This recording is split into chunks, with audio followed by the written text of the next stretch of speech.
સમાસાવલી road પર કાર્યવાહી શું કરવામાં આવી?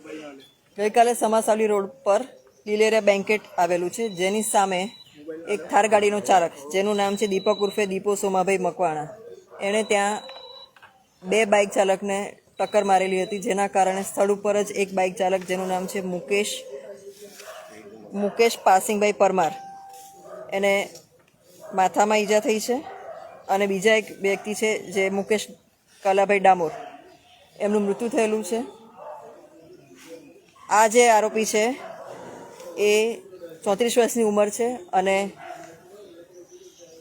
સમામાં જ રહે છે અને મૂળ આણંદના વતની છે, ધર્મજ ગામના વતની છે.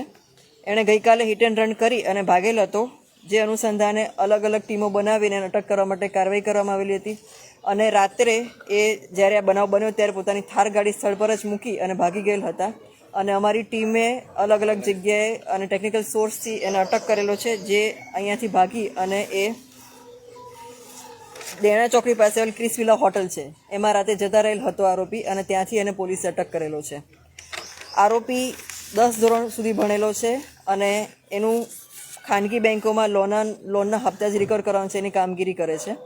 આ જે ગાડી છે મૂળ ગાડી એના મિત્ર લાલચંદ ઉર્ફે લાલાભાઈ પટેલ પાલની છે, અને એ ગાડી લઈને એ ગઈકાલે 27 તારીખે અમદાવાદ ગયેલો હતો અને ત્યાંથી ગઈકાલે રિટર્ન આવી અને પછી સાંજે રાત્રિ બજારમાં ગયેલો હતો અને ત્યાંથી ફરી પાછો સમાસાવલી રોડ પર આવેલા હતા. અને જ્યારે ત્યાંથી પોતાના ઘરે જતા હતા ત્યારે આ બનાવ બનેલો હતો. પોલીસે તાત્કાલિક આમાં એફઆઈઆર દાખલ કરેલી છે. આરોપીને અટક કરી લીધેલો છે. એને મેડિકલ હાલમાં કરવા જઈ રહ્યા છીએ અમે લોકો, અને એની વિરુદ્ધમાં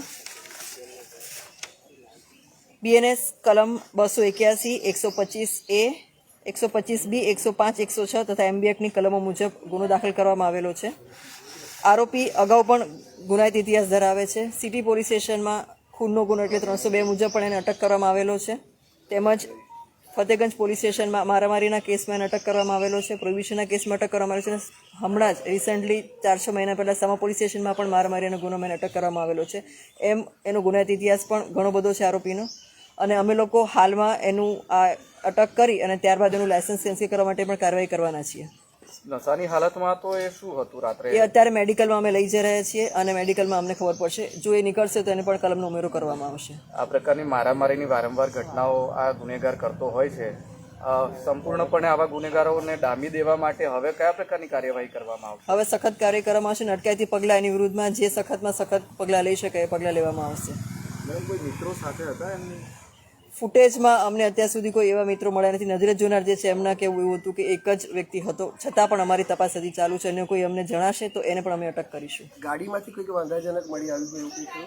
ગાડીમાં નથી મળ્યું. ગાડી સ્થળ પર જ હતી ને ત્યાંથી અમે ગાડી કબજે કરેલી છે. બનાવની જગ્યા પરથી જ અમે ગાડી કબજે કરેલી છે. એનું FSL થઈ ગયેલું છે અને આરટીઓનું ટેસ્ટ અત્યારે હાલ કરવામાં આવશે. ગાડીનો મૂળ માલિક કોણ છે? લોક માંગ છે ત્યાં સ્પીડ બ્રેકર મૂકવાની પણ માંગ છે. હા, જે સ્પીડ બ્રેકર મૂકવા માંગણી કરવામાં આવેલી છે રહીશો દ્વારા, એને પોલીસે પ્રોસેસ કરી લીધેલી છે અને ડિસેમ્બર મહિનામાં જ પોલીસ દ્વારા એનો અભિપ્રાય આપી દેવામાં આવેલો છે અને કોર્પોરેશન ટૂંક સમયમાં ત્યાં બનાવે અને ટૂંકમાં કોર્પોરેશન એમાં કાર્યવાહી કરી રહી છે. મરણ જનાર જે છે એ મરણ જનાર અને જે ઈજા પામનાર છે એ બંને લોકો આકાર કન્સ્ટ્રક્શન સાઇટ ચાલે છે એના પર JCBનું કામ કરતા હતા. મૂળ માલિક કોણ છે? ગાડીના મૂળ માલિક છે લાલચંદ ઉર્ફે લાલાભાઈ પાલ, જેઓ દુમાર ચોકડી પાસે ટ્રાન્સપોર્ટનો ધંધો કરે છે.